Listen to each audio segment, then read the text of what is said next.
Muy buena, mi Columbo. Ya vamos por la clase número 12. Todo este tiempo hemos estado viendo la táctica de la automorición en clases pasadas. Ahora vamos a ver dos mini tácticas de esta misma, llamada rivalidad entre hermanos e infanticidio. ¿Qué es aquí? Porque ya le vamos a decir qué se trata todo eso.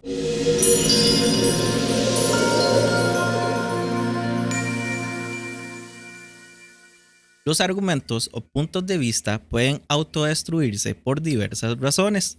Ya hemos hablado de dos, la automorición formal y la automorición práctica. Ahora me gustaría presentarles un par de ejemplos más de automorición que no son contradictorias internamente, pero que son contraproducentes a su manera. A veces surge un conflicto cuando una persona plantea dos objeciones que no se contradicen entre sí. Esta rivalidad entre hermanos es fácil de detectar si la buscas. En otras ocasiones, la perspectiva de alguien se basa en un concepto previo que termina descalificando la perspectiva en sí. Lo llamaremos infanticidio. Piénsalo como una criatura desquiciada de una película de ciencia ficción que devora a su propia cría. Este tipo de automorición es más difícil de detectar, pero es un poderoso derrotador de todos modos. En cualquier caso, si observas de cerca, descubrirás que el trabajo duro ya se ha hecho por ti. En ocasiones, en las conversaciones, notarás algo extraño. Oirás un par de objeciones expresadas por la misma persona, pero las quejas son ilógicamente inconsistentes entre sí. Son como niños que se pelean entre sí, hermanos en rivalidad. Dada que ambas objeciones no pueden ser legítimas al mismo tiempo, tu tarea se reduce a la mitad. Una persona imparcial renunciará al menos a una cuando identifique el problema. Señala amablemente el conflicto y luego pregunta cuál es la verdadera preocupación. A veces, esta medida silencia eficazmente ambas objeciones porque la persona con la que estás hablando se da cuenta de que ha sido irrazonable. Entonces, como pueden ver en pantalla, entre más fácil decirlo sería una persona, dos objeciones contradictorias. Aquí Greg habla sobre una historia que le puso ¿Está Gandhi en el cielo? Cuando estaba en la India, el apologista cristiano Prakash Yesudian, o no sé cómo le ponen ahí, bien dicho, no sé cómo se pronuncia bien eso, me contó una conversación que tuvo con un hindú sobre Gandhi, que es muy reverenciado allí. Observa cómo Prakash combinó a Columbo con una táctica de la rivalidad entre hermanos. ¿Está Gandhi en el cielo? Preguntó el hindú. El cielo sería un lugar muy pobre sin Gandhi en él. Bueno, señor, respondió Prakash, al menos debe creer en el cielo entonces. Y aparentemente has pensado un poco sobre qué calificaría a alguien para el cielo. Dígame, ¿qué tipo de personas van al cielo? La gente buena va al cielo, respondió. Pero esta idea de lo que es una buena persona no me resulta muy clara. ¿Qué es lo bueno? Al estilo típico hindú, él respondió. El bien y el mal son relativos. No hay una definición clara. Si eso es verdad, señor, que la bondad es relativa y no se puede definir, ¿cómo es que supone que Gandhi es bueno y debería estar en el cielo? Así que o Gandhi cumple algún estándar externo de bondad por lo que califica para el cielo, o la bondad es relativa y por lo tanto un término sin sentido cuando se aplica a cualquiera, incluido Gandhi. Ambas cosas no pueden ser ciertas al mismo tiempo. Aquí otra historia de Greg. Dice, durante ese mismo viaje tuve una discusión con una estudiante universitaria hindú llamada Kavita. Mientras hablaba sobre el cristianismo, ella planteó una objeción estándar. Si Dios es como dices, ¿cómo podría permitir tanto sufrimiento, especialmente para los niños? Hizo un gesto con la mano como para abarcar la angustia colectiva de Madrás, lo cual fue genial. Lo primero que señalé fue que Dios no había hecho esto en la India, sino en el hinduismo. Las ideas tienen consecuencias, y el sufrimiento en Madrás era un resultado directo de las cosas que enseñan el hinduismo y las creencias de los hindúes. Entonces le expliqué que no siempre sería así. Llegaría un día en que todo el mal sería destruido y Jesús mismo enjugaría cada lágrima amarga. ¿Cómo podría ser así?, objetó. El mal y el bien existen como polos duales. Si no hay mal, es imposible tener bien. Cada uno debe equilibrar al otro. Noté inmediatamente que la respuesta de Kavita estaba en desacuerdo con su primera pregunta. Déjame repetirte este razonamiento, dije, y dime qué piensas al respecto. Ella sintió. Me preguntas, ¿por qué hay niños inocentes muriendo de hambre en las calles? Yo respondo, el bien y el mal existen como polos duales, los niños mueren de hambre y madraz para que los niños de otras partes del mundo puedan ser felices y estar bien. Uno equilibra al otro. ¿Qué piensas? Cuando lo entendió, se vio obligada a sonreír. Touché, respondió ella. Y otro ejemplo de Greg se llama The Quarrel, o no sé, The Quarrel, creo que así se pronuncia. Y dice así, me encontré con un claro ejemplo de rivalidad entre hermanos. Después de la emisión de The Quarrel, una película que exploraba el problema de Dios y el holocausto. El productor David Brandes, o Brandes, no sé cómo se dice, me había pedido que ayudara a moderar una discusión con un público sobre las cuestiones morales planteadas en la película. Desde un lado del auditorio, una mujer judía ofreció la idea de que tal vez Dios permitió el holocausto como castigo por la deriva descarriada de Israel hacia el secularismo. Algunos pensadores judíos han planteado esta posibilidad a la luz de las maldiciones prometidas por la apostasía registradas en Deuteronomio 28. La reflexión provocó un sarcástico, bueno, ese es un Dios realmente amoroso, desde el otro lado del teatro. Llamé la atención sobre el conflicto sugerido por el segundo comentario. Aquellos que son rápidos en objetar que Dios no está haciendo lo suficiente por el mal en el mundo, o sea, un Dios bueno no permitiría que eso sucediera, a menudo son igualmente rápidos en quejarse cuando Dios se pone firme, o sea, un Dios amoroso nunca emitiría juicio. Si Dios parece indiferente a la maldad, su bondad es cuestionada. Sin embargo, si actúa para castigar el pecado, su amor está en tela de juicio. Estas objeciones compiten entre sí en la mayoría de los casos. Son hermanos en rivalidad. Uno u otro necesita ser cedido. Ambos no pueden ser sostenidos simultáneamente. Y otro ejemplo más de Craig sería el siguiente, que se llama ¿Quién eres tú para decirlo? La rivalidad entre hermanos es el tipo de automorición que cometen los relativistas morales cuando objetan el problema del mal. Esto sucedió en un restaurante durante una conversación con una camarera. Parece que tengo muchas discusiones con camareras, dice Craig. Al principio, la joven habló como un relativista. Cada uno tiene su propia moralidad. El bien y el mal son un asunto privado. ¿Quién es uno para juzgar? Sin embargo, a medida que nuestra conversación se extendió a otros temas, surgió el problema del mal. ¿Cómo podría existir Dios cuando hay tanto mal en el mundo? Quiero que notes algo sobre el problema del mal. Toda la objeción depende de la observación de que el mal existe allá afuera, como una característica objetiva del universo. Sin embargo, este es un problema serio para los relativistas.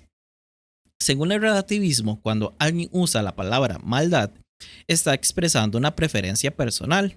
La frase "el sexo prematrimonial está mal" no significa nada más que no prefiero el sexo fuera del matrimonio o el sexo extramatrimonial está mal para mí. Estrictamente hablando, la persona no está hablando de sexo en absoluto. El relativista está hablando de sí mismo. En ese sentido, imagínese lo tonta que sonaría esta conversación. No puedo creer en Dios. ¿Por qué no? ¿Repollo? Repollo. ¿Qué tiene que ver el repollo con todo esto? ¿Alguna vez probaste esa cosa? Es horrible. Personalmente estoy de acuerdo contigo sobre el sabor del repollo, pero a algunas personas le gusta. ¿Qué tiene que ver el hecho de que a ti no te guste el repollo con la existencia de Dios? No puedo creer en un Dios que haya creado algo que para mí tiene un sabor tan horrible. Este tipo de objeción es insignificante, por supuesto. Si el relativismo fuera cierto, hablar del mal como una objeción a la existencia de Dios sería una tontería. La queja no significaría nada más que si Dios fuera realmente bueno, no permitiría cosas que no me gustan. C.S. Lewis lo resumió de esta manera. Por supuesto, podría haber renunciado a mi idea de justicia diciendo que no era más que una idea privada mía, o sea, relativismo. Pero si lo hacía, entonces mi argumento contra Dios también se derrumbaba, porque el argumento dependía de decir que el mundo era realmente injusto, no que simplemente no complacía mis fantasías privadas. Decir que algo es malo es decir que no es como se supone que debe ser. Esto no tiene sentido a menos que las cosas se supongan que sean diferentes. Sin embargo, esto es lo que niega el relativista. Esta camarera promovía dos conceptos rivales al mismo tiempo: la moral subjetiva y el mal objetivo. Las objeciones competían entre sí, eran hermanas en rivalidad. G. K. Chesterton vio el problema hace más de un siglo y dice así: el modernista va primero a una reunión política donde se queja de que los salvajes son tratados como si fueran bestias. Luego toma su sombrero y paraguas y va a una reunión científica donde demuestra que ellos prácticamente son bestias.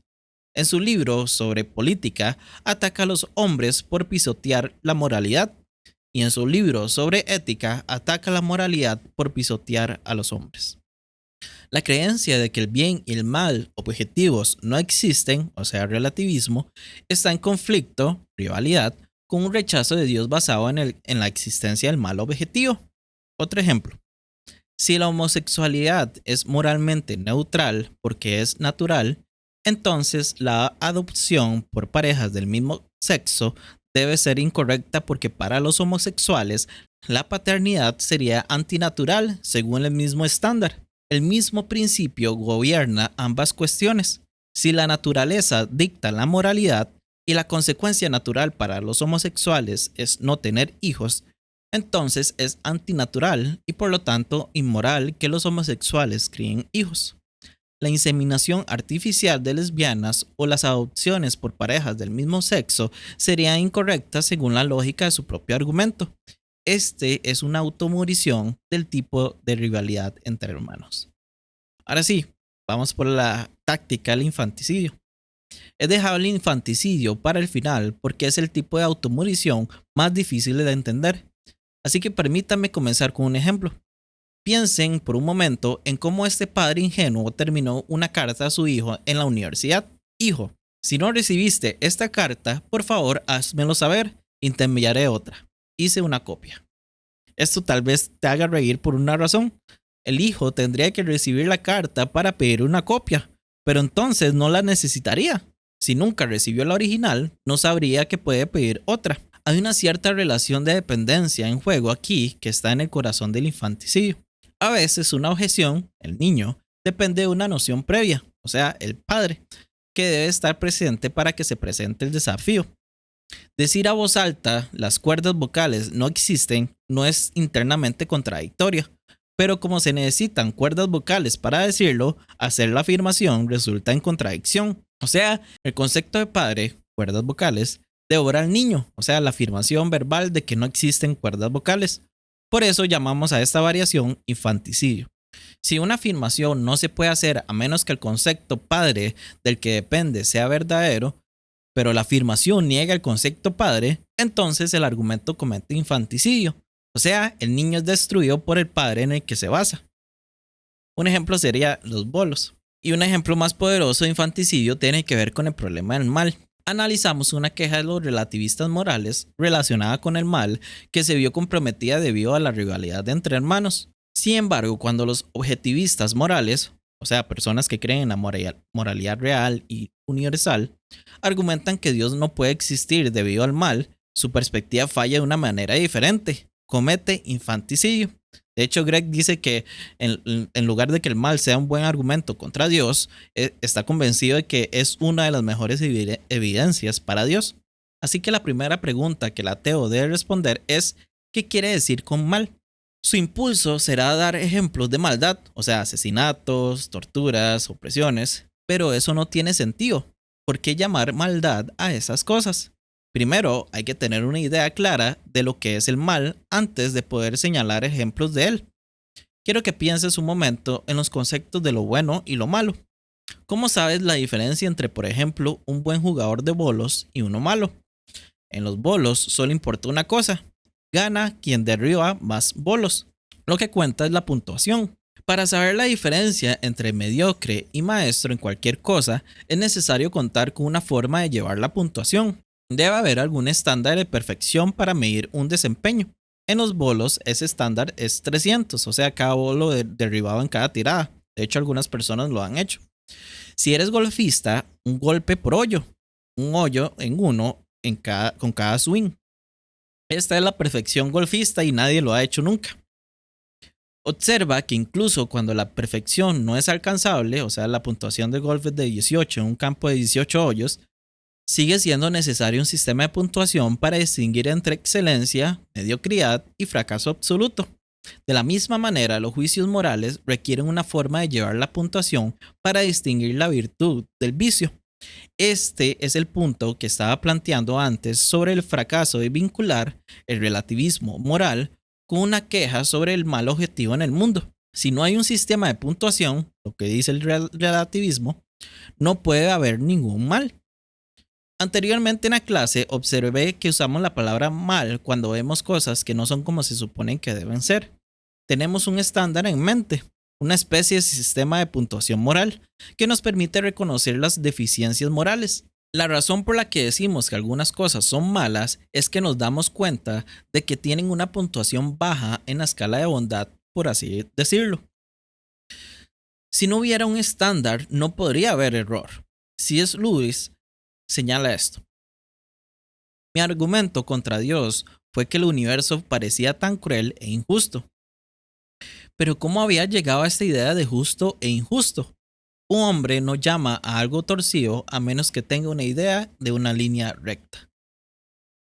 Este es el problema para el ateo. Debe demostrar de dónde proviene el sistema de puntuación moral, o sea, la línea recta moral, que le permiten identificar el mal en primer lugar. ¿Dónde está el criterio trascendente del bien objetivo que hace inteligible, o sea, que es reconocible o entendible, toda la noción del mal? ¿Son las leyes morales producto del azar? Si es así, ¿por qué obedecerlas?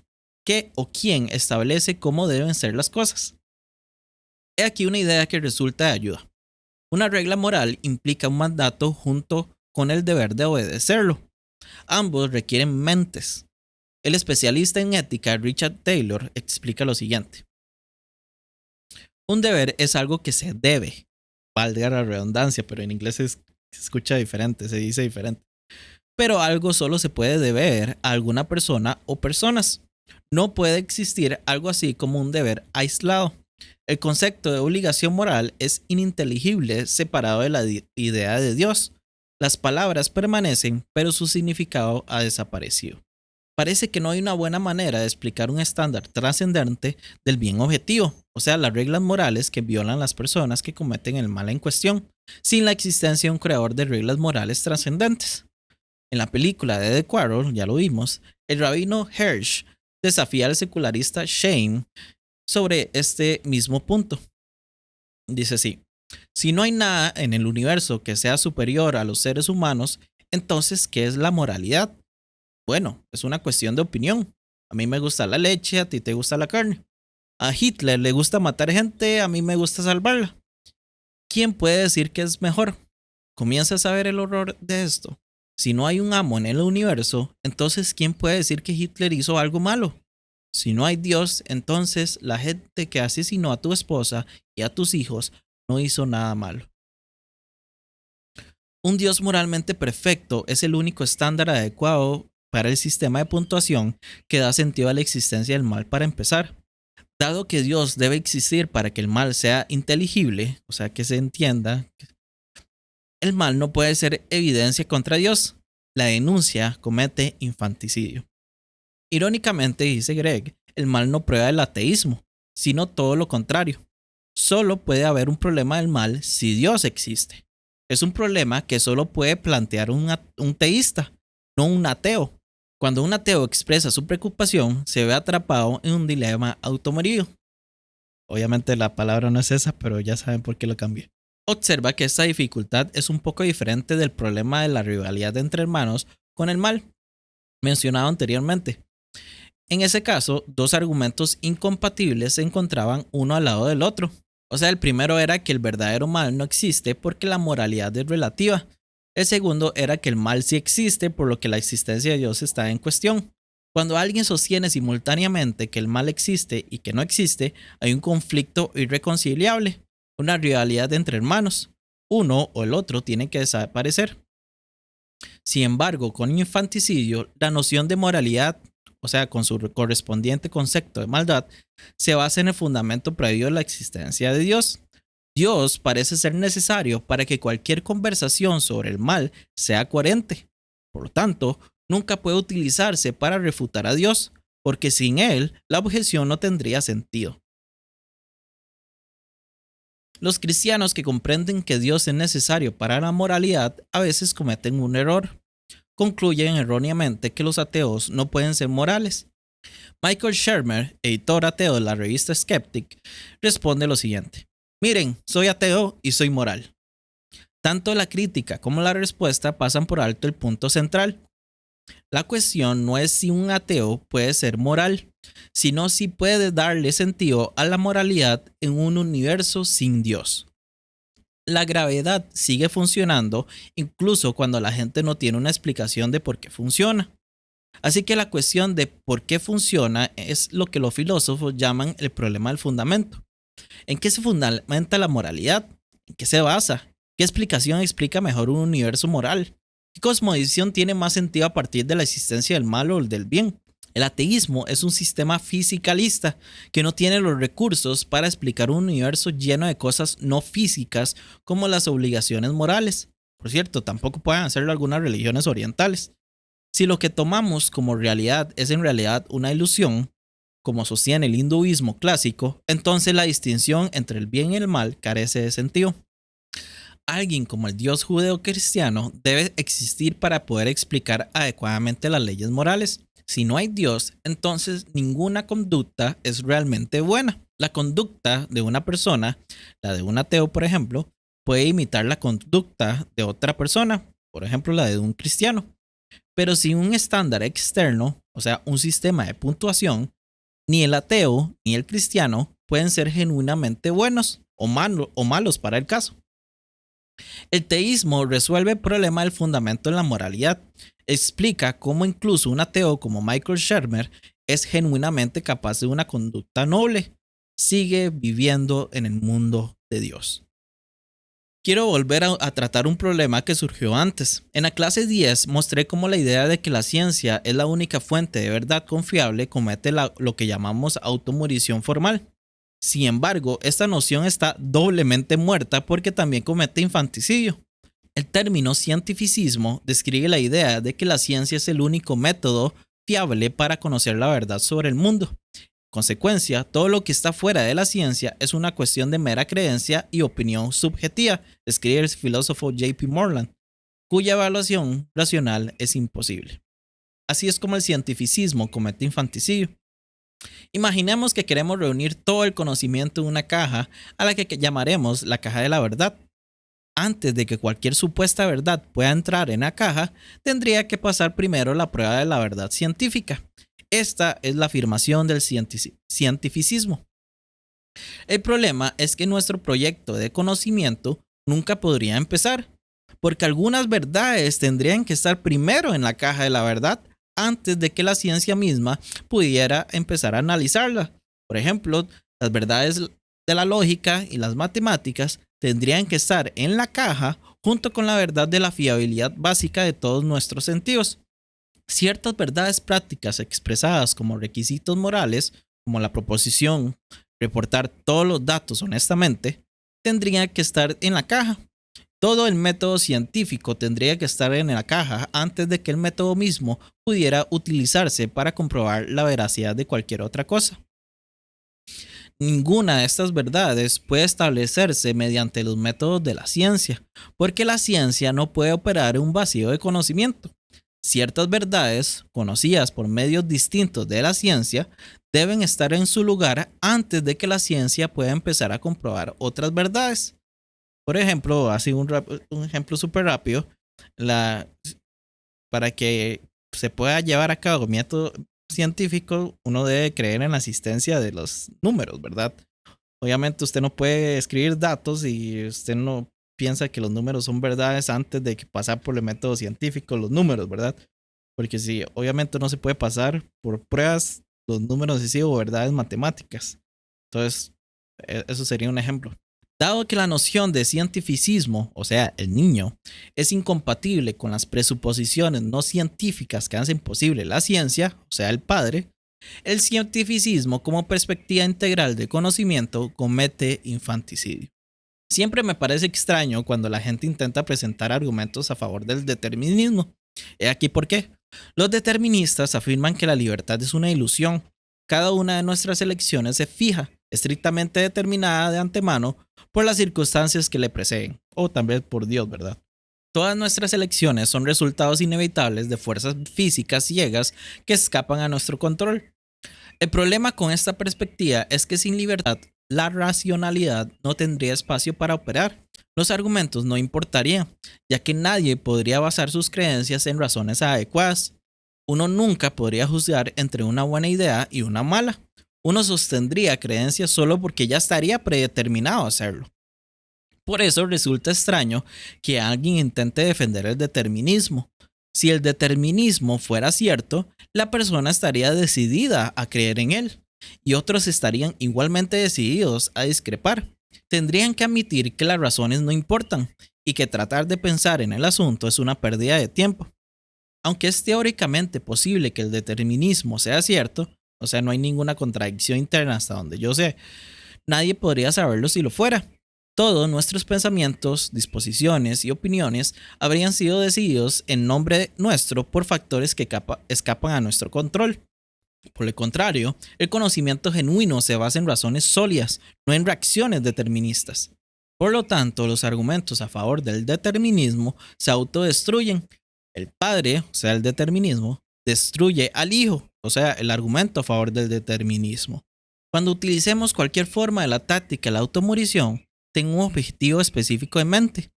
Quiere mostrarle a la persona que hay una inconsistencia fatal en sus creencias, un problema que corregiría si realmente lo entendiera. Además, la contradicción sugiere que en el fondo esta persona no cree realmente lo que ha dicho.